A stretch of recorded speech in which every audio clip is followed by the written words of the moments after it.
بسم اللہ الرحمن الرحیم۔ السلام علیکم دوستو، آج کی ویڈیو حضرت حسن بصری کی ایک مریدنی کی ہے، جس کا بیٹا بہت سرکش تھا، بہت زیادہ گناہگار تھا۔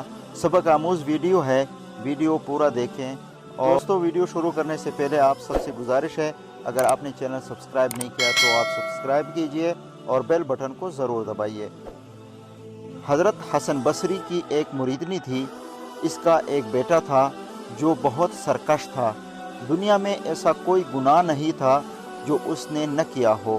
ایک دن سخت بیمار ہو گیا، قریب الموت ہوا تو ماں کی گود میں سر رکھ کر کہنے لگا، ماں جب مجھے موت آئے تو اے ماں اپنے پیر و مرشد سے میرا جنازہ پڑھانے کی سفارش کرنا۔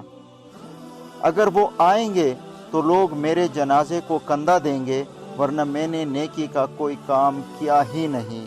جب طبیعت بگڑنے لگی تو ماں حضرت حسن کے پاس گئی کہ حضرت، میرا بیٹا موت و حیات کی کشمکش میں ہے، اس نے آپ سے جنازہ پڑھانے کی سفارش کی ہے۔ حضرت نے کہا کہ محترمہ، آپ کے بیٹے کو میں نے کبھی سجدہ کرتے نہیں دیکھا، میں کیسے جنازہ پڑھاؤں؟ ماں بوجھل قدموں کے ساتھ ناکام واپس لوٹی اور بیٹے سے کہا، بیٹا اگر زندگی میں میری ایک بات مانی ہوتی تو آج میرے مرشد جنازہ پڑھانے سے انکار نہ کرتے۔ بیٹا حسرت بری آنکھوں سے ماں کی بے چینی کو دیکھ رہا تھا، رونے لگا اور کہا، ماں جب میں مر جاؤں، جب مجھے موت آئے تو میرے پاؤں کو رسی سے باندھ کر سارے شہر میں گھسیٹنا اور یہ آواز لگانا کہ جو اللہ تعالیٰ کی نافرمانی کرتا ہے، جو اس کا حکم نہیں مانتا، اس کا یہی حشر ہوگا۔ اور ماں پھر مجھے دفنانا نہیں، مجھے اس شہر کے سب سے گندی جگہ پھینک دینا تاکہ لوگ مجھ سے عبرت پکڑے۔ اور اسی حالت میں اس لڑکے کو موت آئی اور روح پرواز کر گئی۔ وفات کے چند لمحوں کے بعد دروازے پر دستک ہوئی۔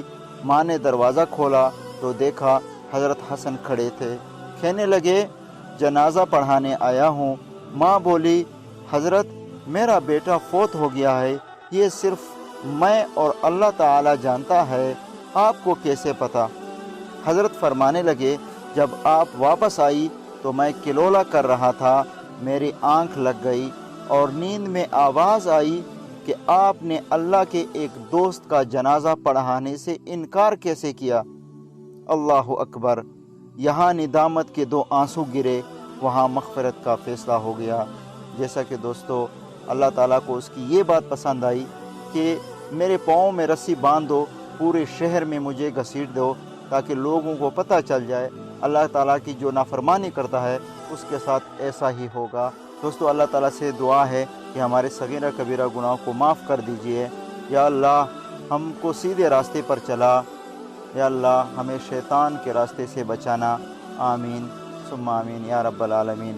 دوستو، ویڈیو پسند آنے کی صورت میں لائک اور شیئر ضرور کیجئے۔ شکریہ، والسلام۔